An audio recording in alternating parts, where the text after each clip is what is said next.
Quickly. Hi, Karen. Can you hear me? I can hear you. Can you hear me? Yes, we can see you and hear you. Okay, great. Hi. So wonderful to see you. It's I great don't to know see where to you. look. I keep looking at you, and then I realize I'm looking down. I need to look at the little camera. Oh, well, it's very kind of you to offer to spend some time. And I was just talking a little bit about some of the wonderful work of Play Street. And you know, I was counting the years we've known each other since Mattel. It's a long time, Karen. 12 years.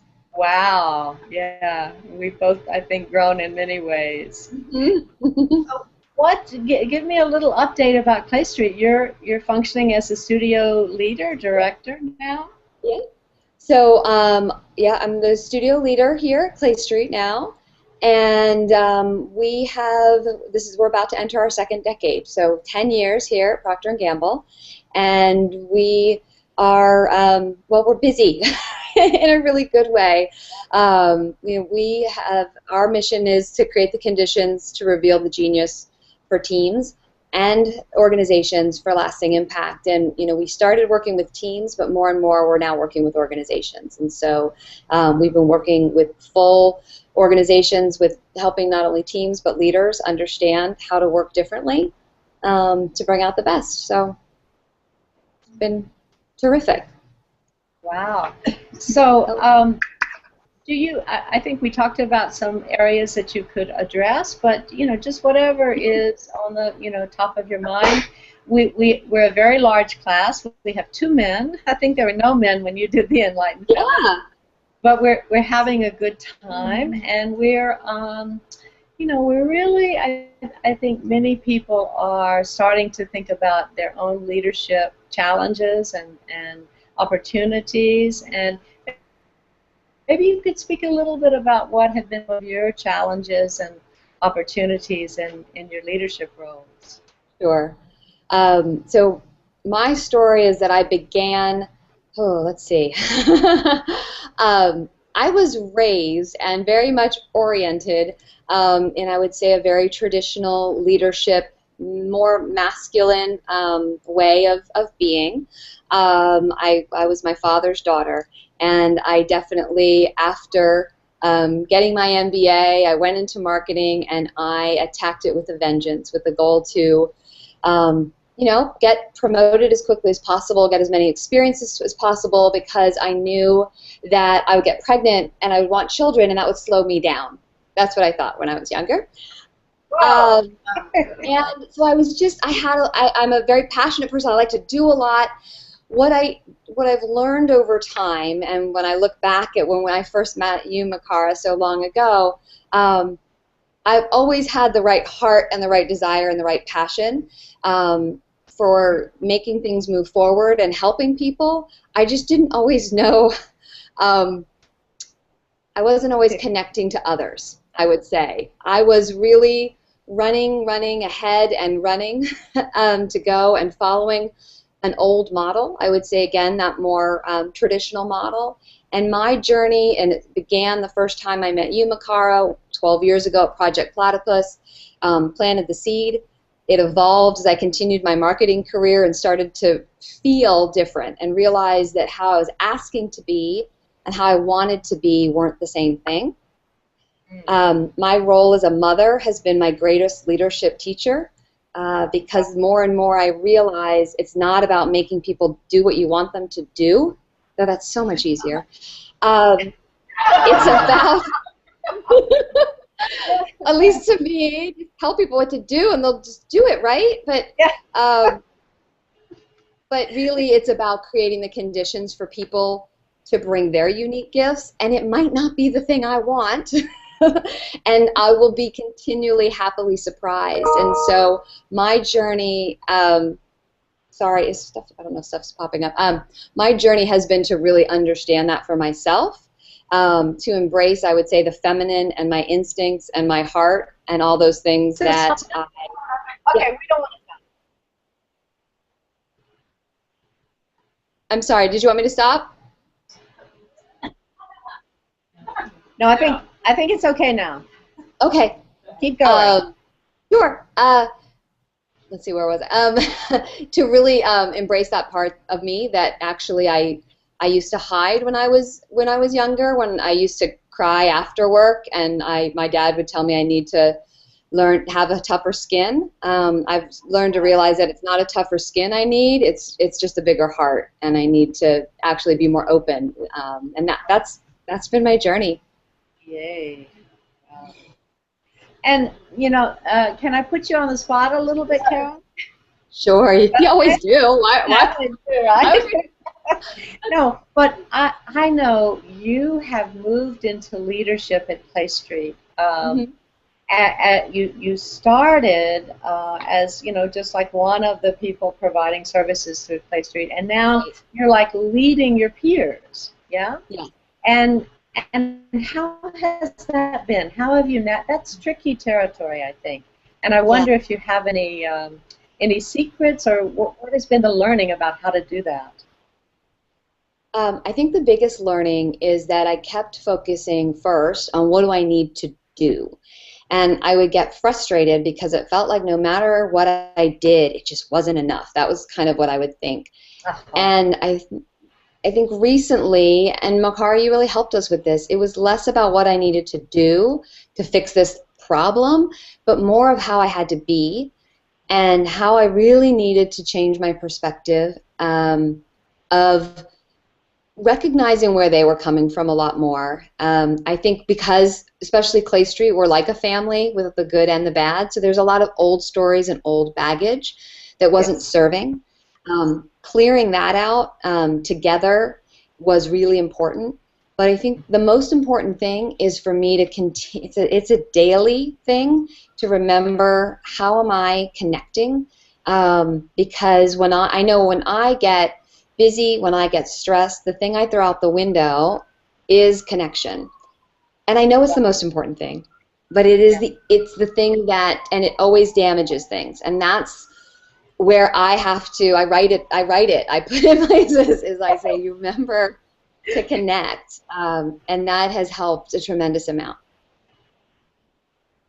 And so you feel like that the relationships are serving the productivity now, and that you have the opportunity to really serve the larger organizations within P&G. Yeah, I think the difference in our ability to serve, our ability to do our work is tremendous. I don't think I was able to fully appreciate how much it was, you know, it's not like we were working poorly together. It wasn't like we weren't getting things done, and we actually all like each other very much. I love the people that I work with, especially those who I've worked with for a long time. But those unspoken tensions, those triggers that we would do, they slowed us down, and you could just feel it. They clouded the system. And so now that we don't have that, we are busy, but we're flowing with it instead of stop and starting, which is what is literally how it felt, and that nobody likes that. It seems like what you know, from the last time I was there, and just, you know, being aware of things, that there's much more trust, and that people aren't having to use a lot of energy to be defended, and so feedback is welcome, and you know, and people don't feel like they're being dumped on, and so it's just healthier, right, all around. Well, I have a story even on that. So I think there's, you know, it was yesterday, was having a conversation with one of my colleagues, with Lisa, and I said something in a way, and she said, you know, when you say that, it triggers me because of this. And I said, thank you so much. I get that would hurt, and I didn't mean it, but thank you. It was in the moment, and we talked about it, and we said, you know, there is this difference of opinion that I want to talk about more, and we're not going to talk it now, but thank you right now for us to connect and say, I value you, and you know, it wasn't what I meant, but the fact that we did it in the moment, I mean, we just saved, you know, 10 hours of either of us stewing on it, and then not having that tension in between. So it was fantastic. And then we celebrated right after we finished the conversation. I said, do you realize what we just did? So celebration is important. Karen, I don't want to, be the only one guiding the conversation, but I am curious if you're getting the support for from the larger organization. That's always been, a question. How much would, would the work of Play Street be valued, and how much would you be assured of your financial stability within the larger organization? Right. For us, it has always been this question, right? And I do think that because we're different, because we don't fit anywhere, it comes up. It comes up every year. I would say I've been here now 6.5 years, and I would say that I've never felt so secure here. I see huge possibilities. So do I want them to invest more in us? Absolutely. But they've had multiple opportunities, and literally we've even said, like, if you're not going to support us, let's go. I think corporately we're getting supported, but the most important thing is that we actually have more businesses coming to us than we can actually serve. And that makes sure we are doing something right. Because we've been around for 10 years, we have to make sure that we're still relevant and hopefully offering something that nobody else can. And I think it is because people sense they need connection, they need relationship, they need this thing that they usually can't name, but they say things like, I don't know, I just think I need them. Which is something. Yeah.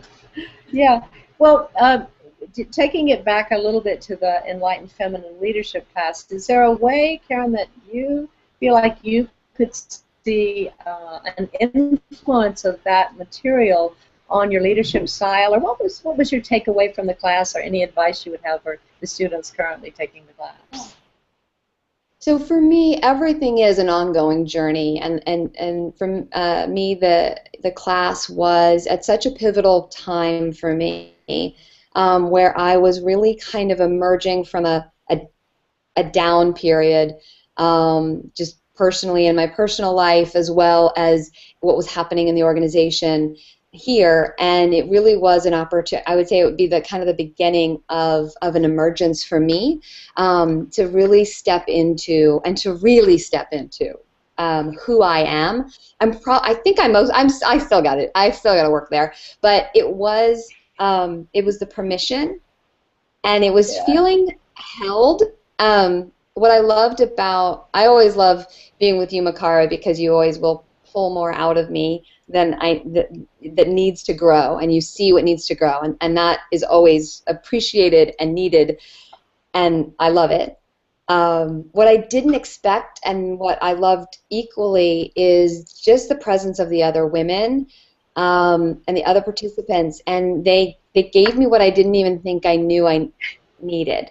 So I don't remember the exact context, but I remember I was being defensive, or I felt like unsupported, and someone kind of said something like, why would you feel that? And I realized, like, I was the one not feeling supported, and I had all these people around me kind of proving me wrong in a really positive way.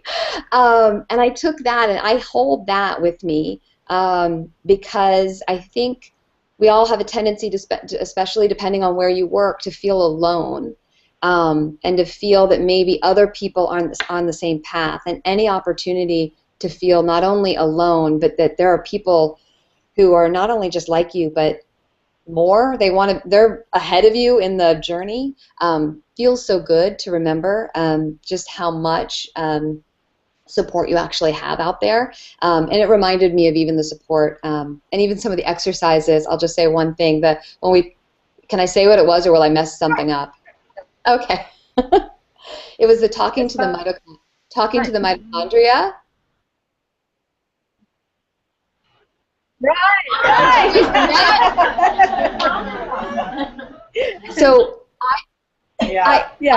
what I loved about that is that it reframed for me. I had been in a place of thinking of all the bad things in me that I had to defend against, that I had to worry about.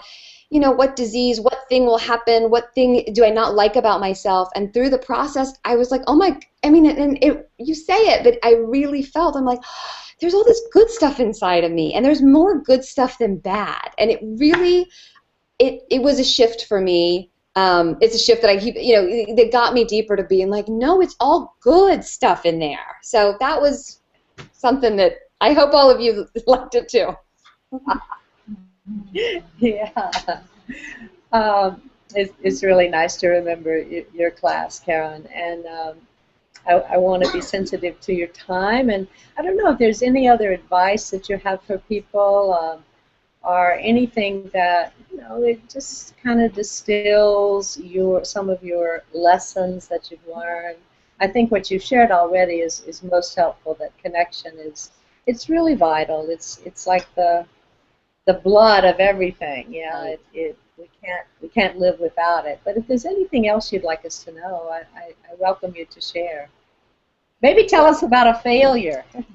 Yeah, yeah, okay, I can do that. So I was reflecting on what are the couple things that I would say, and connection is one of them. And then it was interesting because as I was thinking of them, I thought of all things that I needed to work on. So again, It was that kind of negative thing, and I was like, isn't there anything good that you could start with when you think about what advice you would give? And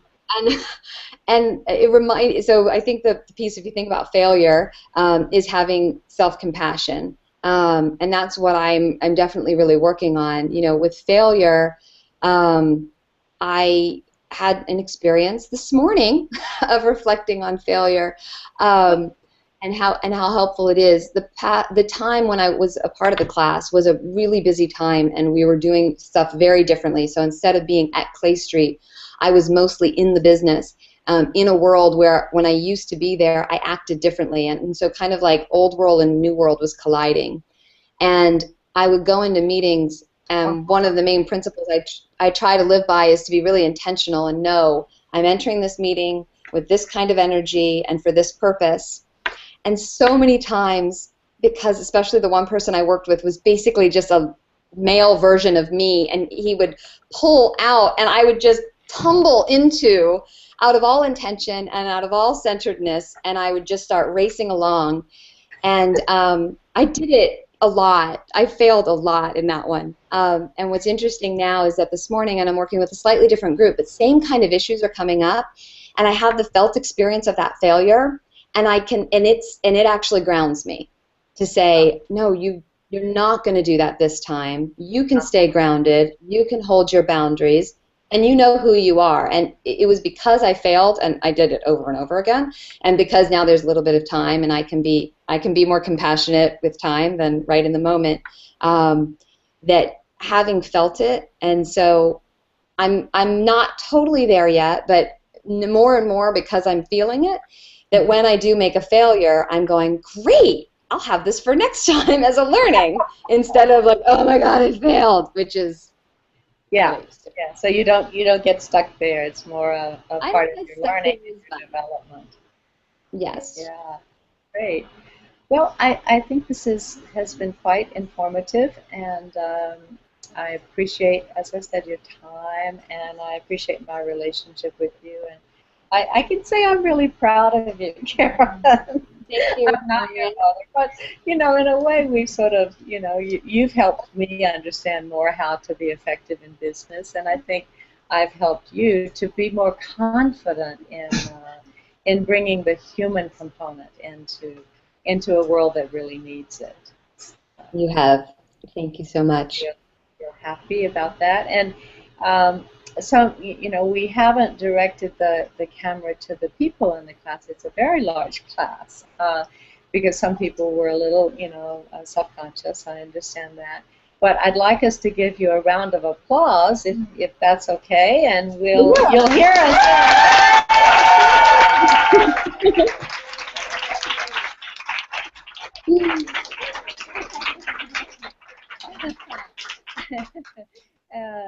So thank you. The rest of your day goes well, and your weekend. And I'm leaving for Japan on Tuesday, but when I get back, let's touch base and see. I would love to.